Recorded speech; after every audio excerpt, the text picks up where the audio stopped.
What's going on, party people? My name is Solomon. I am an artist, and thus I go by Solomon the Artiste. If this is your first time visiting my channel, please go ahead and feel free to hit that subscribe button. However, I do say in every video, do not feel pressure to do so. Watch this video, watch another 2 or 3 videos, decide if you like my content, and if so, hit the subscribe button, hit that notification button, hit the like button, because I would genuinely love to have your viewership. Now, it's been a minute since I've done a video. You know, the last video I did was pretty much supposed to be sort of a, don't end on a woe is me note type of video, and I was prepped and prepared to continue with videos after that. And I got caught up. April was just a busy, strenuous,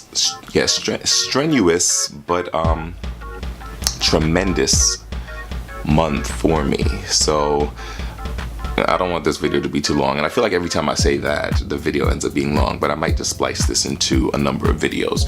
So basically, for the month of April, I had so much come out of nowhere. A friend of mine asked if I'd be willing and or interested in working at the Tribeca Film Festival, and I said yeah, absolutely. I had a pretty decent idea of what the Tribeca Film Festival truly is, but not a complete idea. So working there, I got to have that. But basically, yeah, as an artist, I feel like any job that requires a specific amount of time, a contract set time, and contractual set time, and you just know you work for this amount of time, these days, for this period of time, and you get your paycheck or paychecks at the end, that's great for any artist, because, it just is what it is. So absolutely, I was down for the cause. I did not expect to build such friendships and really, sort of build sort of a Tribeca family, if I can call it that, with these people. But I've done that. Like, I've built some tremendous friendships and people that I'm gonna go see when I go on tour for my music this summer and all that good stuff in Cali. And it's just been great. In addition to my working there, I've met quite a number of obviously celebrities and whatnot, but also the people that we don't think about as much, the directors, the film makers and whatnot, who need people like me that have a voice that can do well maybe on a documentary and things like that. And I've been approached and spoken to about these things and these opportunities simply by just being my natural self and just being goofy and spontaneous and just being sort of lackadaisical, if you will, with my personality, which anyone who knows me knows that's never really been easy for me. I've always been a super duper shy dude, but for some reason in the past year, maybe 2, that has completely changed, and I find that that becomes better and better and better as I grow older. I care less what people think, and I'm just willing to be more of who I am, and it's a great, great, great feeling. So I was doing that all of April, and simultaneously I was working, I think I mentioned this in the last video, I was working with the Royal Shakespeare Company in a production of King Lear, which has changed my life, which again, I think I said all of this in the last video, but I'll still just reiterate a little bit. I've been so inspired that I've started looking into schools in London and speaking to our well, the show's over, so she's not my associate director anymore, per se, but I was speaking to my associate director and quite a number of other people associated with the production of King Lear with the Royal Shakespeare Company,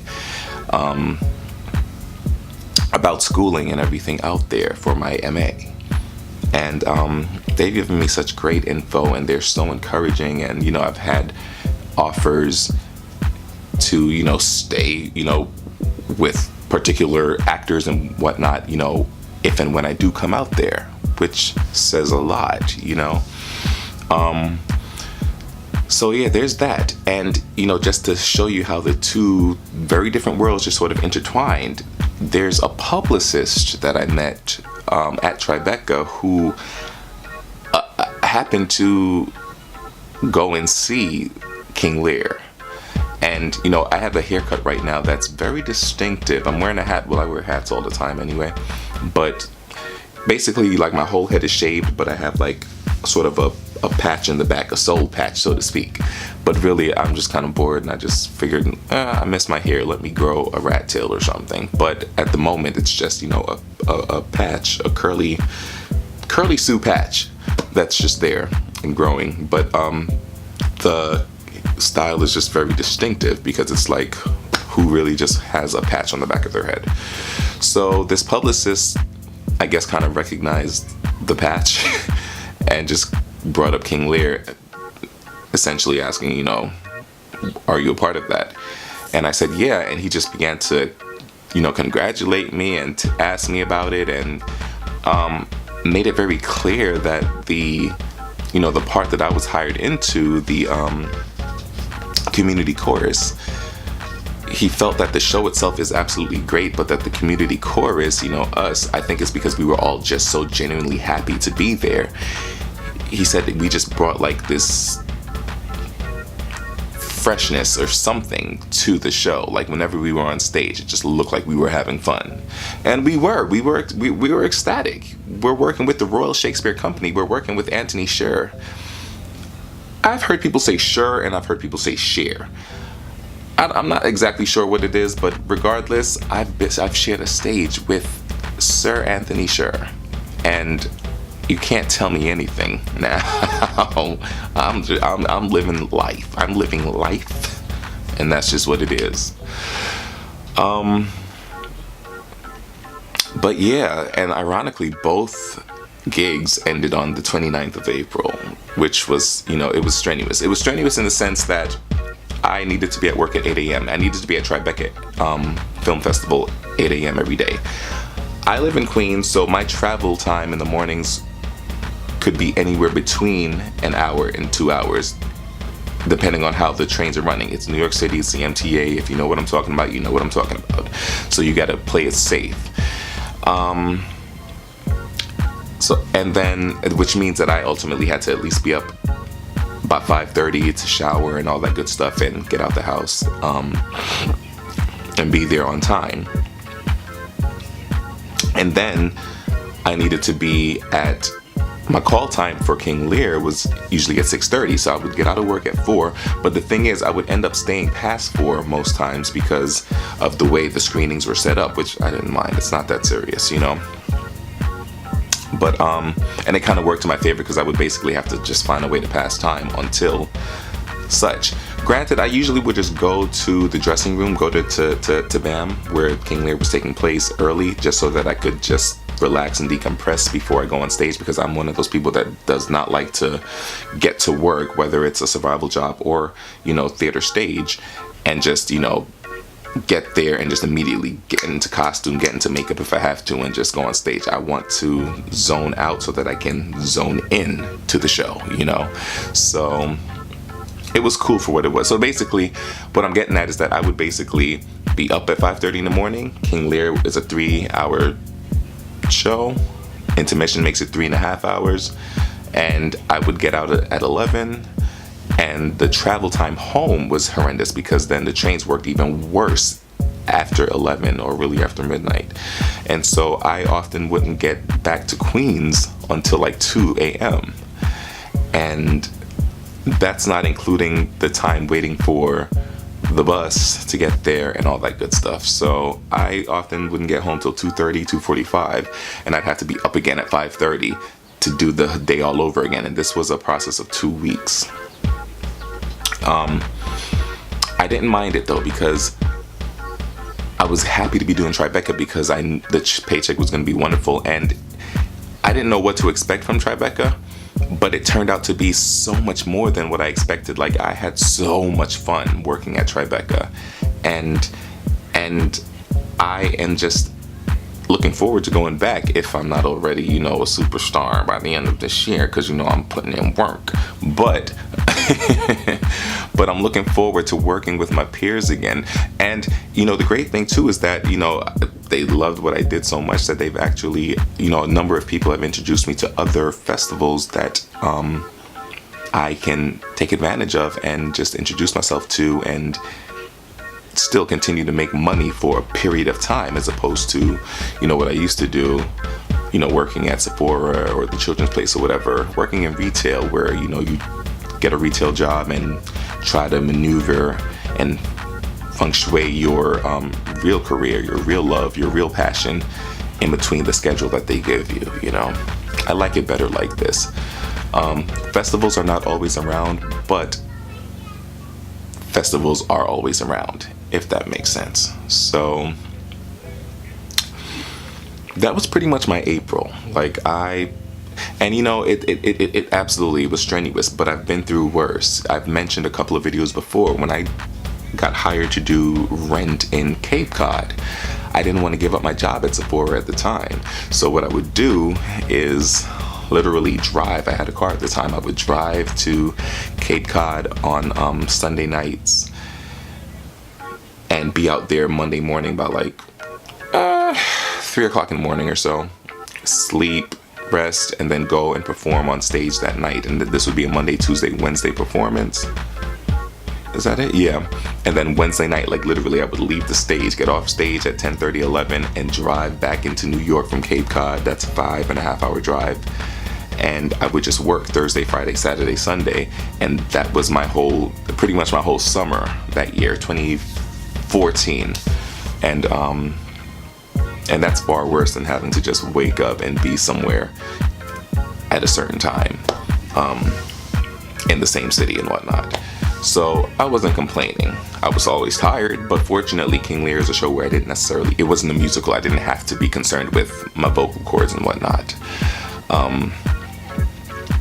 But yeah, so I've just been trying my darndest to get to this video because I just wanted to share my excitement about my month. I feel like I just experienced a whole year's worth of fun in 1 month, and it's just been tremendous. I've been using that word tremendous a lot. Bruh. I've been using bruh a lot. A lot of my songs you're gonna hear, the new music you're gonna hear me use the term bruh a lot. It's just such a good word. It's like, bruh, what you doing? Bruh, that's dope, Don't judge me. So now I wanted to do this video about a week ago because, like I said, Tribeca and the theater King Lear ended on the 29th. However, Tribeca, and I understand why, Tribeca, they party hard. When the festival was over, there's a party for crew, there's a party for staff, there's a party for this, a party for that. There's free screenings. Basically you get paid for doing your work, but it's a lot of work. It's a lot. And I don't mean that as in this is so much a lot, but it's just you're going into a lot and you're happy and ready to do it, but it's still a lot, So when it was all over, I just even though it wasn't work because I was partying, it's still, it was still, a sort of time consuming, but in a good way. So it ended on Sunday. Monday, I had to sort of help my family with stuff. It was kind of like, oh, you're free now. I need help with X, Y, and Z, and I'm not going to say no to my mom, Tuesday was the first party for staff. I was staff as a theater manager, and so I went to that, and I've grown to, it's been brought to my attention, I'm always that dude that walks into a party or whatever, and I'm quick to say, oh no, I don't really dance, I'm kind of shy, but then I'm the first one on the dance floor just tearing it up, pow, pow, And I've realized that about myself, and I'm cool with that, and I'm happy about that, because there was a time where I would go out with friends and I'd just be on the wall watching everybody in my head thinking, just go out there and dance, just have some fun, but just too petrified and just standing and watching everyone else have fun and dance and whatnot. So I'm not that dude anymore, for the most part it seems, which is great. But that was Tuesday, and Tuesday was really interesting. I think I could talk about this because it all worked out. So we went out to the Tribeca party. It was at Marquee, I believe. in Chelsea. And so we're there, we're having a great old time, and then after the party, most people are like, we still want to party, anybody want to go karaoke? So I'm like, yeah, sure, why not? So we go karaoke. I get there, it's like $8 per person, and at that point I'm kind of like, I don't really want to pay. It's not that serious to me. And so I was actually getting ready to go home, but then eventually I did go up the stairs, but I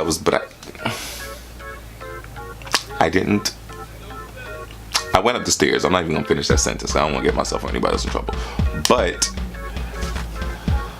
we're there, we're having a good old time. I'm watching everyone else karaoke, sing on the mic and whatnot. I wouldn't take the mic because I was like, I don't want to. I just didn't want. I guess there's parts of me that are still a good person, I guess, and I'm kind of like, I didn't pay, so I shouldn't be singing. But Tribeca took up so much. Not Tribeca, but the staff, because at this point we're no longer under contract, so don't blame Tribeca for anything. But yeah, so we're there having a good old time, and I see that there's like a multitude of people leaving at once, and I'm ready to go. I'm tired at this point. And I was so tired, like I knew I had to be tired, that I was willing to spend money on the LIRR as opposed to just getting on the subway with my free Metro card.